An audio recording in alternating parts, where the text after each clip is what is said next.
Dans les premiers jours de la télévision, l'idée de transmettre des images à distance était un rêve pour beaucoup. Plusieurs inventeurs ont exploré des concepts, mais c'est à la fin du 19e siècle et au début du 20e siècle que les bases ont été posées. Paul Nipkow a inventé un disque rotatif avec des trous en spirale en 1884, le fameux disque de Nipkow, qui permettait de décomposer une image en ligne pour la transmission. Cette invention mécanique a été cruciale pour les premiers développements. Le véritable bond en avant est venu avec John Logie Baird, un ingénieur écossais passionné.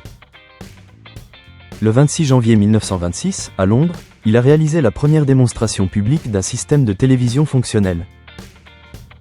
Son appareil utilisait une version améliorée du disque de Nipkow.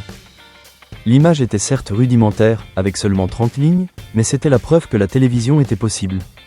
On parlait alors de télévision mécanique. Cependant, Baird n'était pas le seul sur cette voie.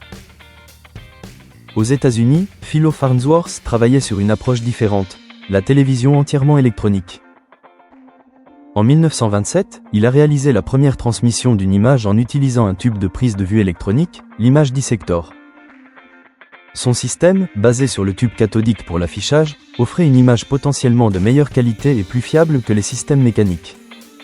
Les années suivantes ont vu un développement rapide et une compétition entre les systèmes mécaniques et électroniques. Dans les années 1930, les premières émissions de télévision régulières ont commencé dans plusieurs pays. Au Royaume-Uni, la BBC a même utilisé les deux systèmes, Baird et Marconi-Emy, un système électronique, avant de finalement adopter la technologie électronique, plus performante.